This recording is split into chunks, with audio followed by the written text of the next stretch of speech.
তাহলে এখন এখানে দেখো, তাহলে প্রথমে এটা বলছে যে মেনি কনসিয়াস পিপল, তাহলে এই যে কনসিয়াস এটা হচ্ছে অ্যাডজেক্টিভ, আর এই যে পিপল তাহলে অ্যাডজেক্টিভের কোড কত? 3। অ্যাডজেক্টিভের কোড হচ্ছে 3। যে অ্যাডজেক্টিভের কোড 3 কেন? ওই যে হিসাব করো, নাউন প্রোনাউন অ্যাডজেক্টিভ 3 নম্বরে বলছো, এজন্য 3। আর পিপল এটা কয় নাম্বার? 1 নাম্বার, কারণ এটা নাউন, নাউনের কোড 1। এইজন্য এই পুরো নিয়মটাকে বলা হয়েছে কার নিয়ম? 31 নিয়ম। যে 31 যদি থাকে তাহলে কি করবে? যে তখন 3 বাদ দিয়ে সবকিছু লিখতে হবে। বলো কি বললাম? 3 বাদ দিয়ে সবকিছু লিখতে হবে। যে 3 বাদ দিয়ে সবকিছু লিখতে হবে। তাহলে বলো তো এখানে 3 কে কনসিয়াস, তার মানে আমরা এই কনসিয়াস বাদ দিয়ে সবকিছু লিখবো, মানে মেনি লিখবো, পিপল লিখবো, কেম, ফরওয়ার্ড, টু, হেল্প, দা, যা আছে সমস্ত কিছু লিখবো, শুধু এই 3 নাম্বারটা লিখবো না। এরপরে কি করব? যে এরপর হু হুইজ এর সাথে অক্সিলারি ভার্ব, কি বললাম? হু হুইজ এর সাথে অক্সিলারি ভার্ব, যে হু হুইজ এর সাথে অক্সিলারি ভার্ব, হু হুইজ এর সাথে অক্সিলারি ভার্ব। তার মানে এখানে অপশন কয়টা? দুইটা। হু বসাইতে পারো, হু হবে যদি ব্যক্তি বুঝায় তাহলে হু, আর যদি বস্তু বুঝায় তাহলে হুইজ। তাহলে এবার এখানে আসো, তাহলে এটা তো আমাদের 31 এর নিয়ম, কারণ এটা অ্যাডজেক্টিভ আর এটা নাউন। তাহলে আমি বলছিলাম 3 বাদ দিয়ে সবকিছু লিখতে হবে। তাহলে এখানে 3 কে কনসিয়াস, এটা বাদ দিয়ে আমরা সবকিছু লিখব। পিপল কাম ফরওয়ার্ড, তারপরে পিপল, তারপরে হচ্ছে কেম, তারপরে ফরওয়ার্ড, তারপরে two, help the flood victims. দেখো 3 বাদ দিয়ে সবকিছু লিখছি, তাহলে কথা কাজে মিলেছে না? না, 3 বাদ দিয়ে সবকিছু লিখতে হবে। 3 হচ্ছে কনসিয়াস, এটা বাদ দিয়ে সবকিছু লিখছি। এরপরে বলা হয়েছে হু অথবা হুইজ এর সাথে অক্সিলারি ভার্ব। আমি বলছি যদি ব্যক্তি বুঝায় তাহলে হু। তাহলে দেখো তো পিপল মানে কি? লোকজন। তাহলে এটা ব্যক্তি নাকি বস্তু? অবশ্যই ব্যক্তি, তাহলে কি দিতে হবে? হু। তাহলে যে হু দিলে। এরপরে কি দিতে হবে? Auxiliary verb. কার অক্সিলারি ভার্ব? Am is are, was. তাহলে তুমি অ্যামিজারও নিতে পারো, ওয়াজ ওয়ারও নিতে পারো। দেখতে হবে এটা প্রেজেন্ট টেন্স নাকি পাস্ট টেন্স। এই যে আমরা জানি যে কাম মানে কি বলো তো?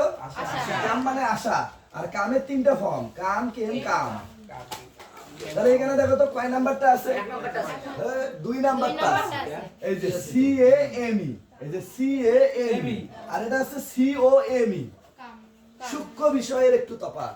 এটা দেখো কাম, সি ও এম ই, আর এটা সি এ এম ই, এটা কেম। তার মানে এটা আছে পাস্ট, আর পাস্ট থাকলে হয় ওয়াজ বুঝবে না হয় ওয়ার বুঝবে। এখন ওয়াজটা সিঙ্গুলার বলুক, আর ওয়া পুলু। তাহলে লোকজন কি একজন? না, অনেকগুলো। এইজন্য আমরা দেব ওয়া, হু ওয়া। তাহলে আবার আসো, আমি বলছিলাম 3 বাদ দিয়ে কি করতে হবে? সবকিছু লিখতে হবে। 3 এখানে কে ছিল? কনসিয়াস। তাহলে কনসিয়াস বাদ দিয়ে many people came forward to help the flood victims এতদূর লিখছি। লেখার পরে হু হুইজ এর সাথে অক্সিলারি ভার্ব, যেহেতু পিপল এগুলো ব্যক্তি, লোকজন বুঝাইছে এইজন্য আমরা কি বসাইছি? হু। আর এখানে অনেকগুলো বুঝাইছে এইজন্য ওয়ার। এবার আমরা কাকে বাদ দিছিলাম? কনসিয়াস। তাহলে সেইটা আমরা এখানে বসাই দিব, উত্তর শেষ। তাহলে এটা কমপ্লেক্স ছিল। হ্যাঁ, তাহলে এটা কমপ্লেক্স হয়ে গেল। যে কমপ্লেক্স কেন? ওই যে বলা হয়েছিল সাবজেক্ট দুইটা, ভার্ব দুইটা, আর কনজাংশন থাকবে একটা। তাহলে এই বাক্যের এই যে কনজাংশন হচ্ছে হু। এই হুটাকে আমরা নিয়ে আসলাম। দেখো কোনো প্রশ্ন থাকলে করো, না থাকলে আমরা পরেরটাতে যাবো, যেটাতে আসো। এবার এটা দেখো, এটা আরো ইজি। বলতে যে collecting subscription they bought relief goods for the flood affected people. কি করতে বলছে? কম্পাউন্ড। কম্পাউন্ড কিন্তু তা কম্পাউন্ড মানে কি? সাবজেক্ট দুটো, ভার্ব দুটো, কনজাংশন একটা। নাকি বুঝো নাই? তাহলে দেখো তো এই বাক্যটার মধ্যে সাবজেক্ট কয়টা আছে একটু দেখো তো। কয়টা সাবজেক্ট আছে বলো? জানেন না কয়টা সাবজেক্ট? খুবই দুঃখজনক ব্যাপার। এই বাক্যটার মধ্যে একটা সাবজেক্টই আছে, তার নাম হচ্ছে দে। তাহলে আমার সাবজেক্ট লাগে কয়টা? দুইটা। কিন্তু এখানে সাবজেক্ট কয়টা? একটা। তাহলে আমার আরো একটা সাবজেক্টের দরকার, এজন্য আমরা শুরুতে আরেকটা আবার দিয়ে দিলাম। তাহলে এখন সাবজেক্ট কয়টা? দুইটা। আচ্ছা ভার্ব কয়টা হওয়া লাগে? দুইটা। তাহলে এখানে দেখো তো ভার্ব কয়টা? একটা। সেটা এই যে বট। বট B O you G S টি বট মানে হচ্ছে কিনে ছিল বাই বট বট এটা বাই মানে কেনা buy bought B U G S T B O U তবে আমরা তাহলে এবার বুঝো তাহলে কম্পাউন্ডে সাবজেক্ট লাগে কয়টা দুইটা কিন্তু ছিল কয়টা একটা এইজন্য আরেকটা সাবজেক্ট আছে ভার্ব লাগে কয়টা দুইটা তাহলে এখানে ভার্ব আছে কয়টা একটা তাহলে আরো একটা ভার্ব লাগে তাহলে এইটা দেখো তো এটা কি ভার্ব না এটা কি এটা তো ভার্ব এটা কি বলো আচ্ছা কবে এটা কি হ্যাঁ ভেরি গুড যেটা জিরান্ট ওই যে আইএনজি আছে তার মানে আইএনজির কারণে এটা জিরান্ট হইছে তো যদি আইএনজি না থাকতো তাহলে কি হয়ে যেত ভার্ব এই যে এখন আমি যদি আইএনজি মুছাই দেই দেখো ভার্ব হয়ে গেছে নাকি বোঝেন না কথা এখন এই ভার্বটা কয় নম্বরে ছিল 2 নম্বরে মানে V2 past tense তাহলে এই ভার্বটাকেও কি করা লাগবে past tense করা লাগবে এর সাথে আমরা ইডি যোগ করে দিলাম তাহলে এবার এখানে হিসাব করে দেখো কম্পাউন্ড মানে কিন্তু সাবজেক্ট কয়টা দুইটা দেখো তো দুইটা সাবজেক্ট আছে না আছে দে ভার্ব লাগে কয়টা দুইটা এই যে একটা কালেক্টেড এই যে একটা বল দুইটা আছে এবার একটা কি লাগে কনজাংশন আর কনজাংশন হিসেবে কাকে নিতে হয়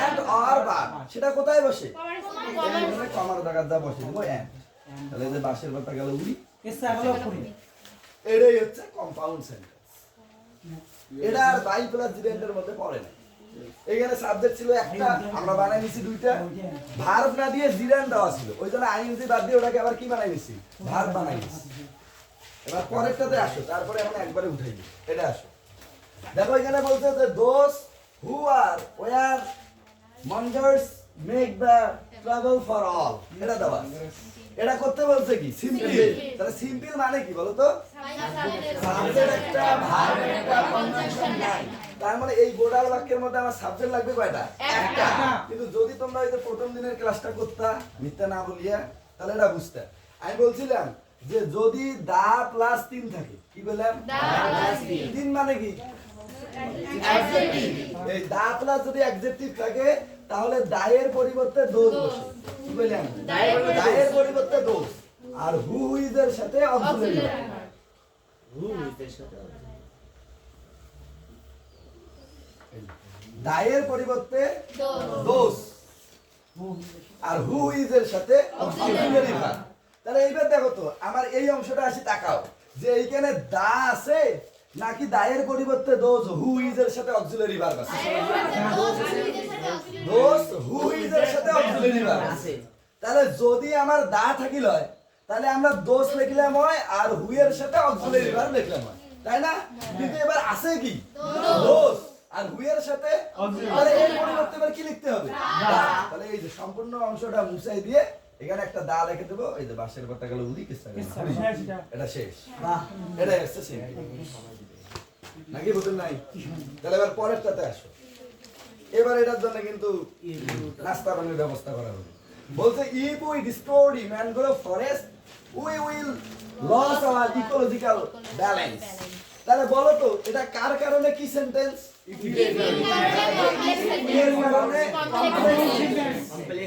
এখন এটা করতে বলছে কি তাহলে যার কারণে ওই সেন্টেন্স ইফ এর কারণে যেহেতু তাহলে ইফ উই বাদ এখন সিম্পলে কি বসে বাই তাহলে এই যে শুরুতে দিলাম বাই এবার একে কি জিরান করা যাবে না জিরান মানে তাহলে এটা আইএনজি যোগ করলাম বাঁশের পাতা গেল উড়ি শেষ বুঝছো এবার পরেরটাতে আসো বাই প্লাস জিরান আছে এটার উল্টাটা সিম্পল তাহলে এখানে দেখো আছে by visiting the forest we can enjoy beautiful sight এবার করতে বলছে কমপ্লেক্স তাহলে বলো এটা কার কারণে কি সেন্টেন্স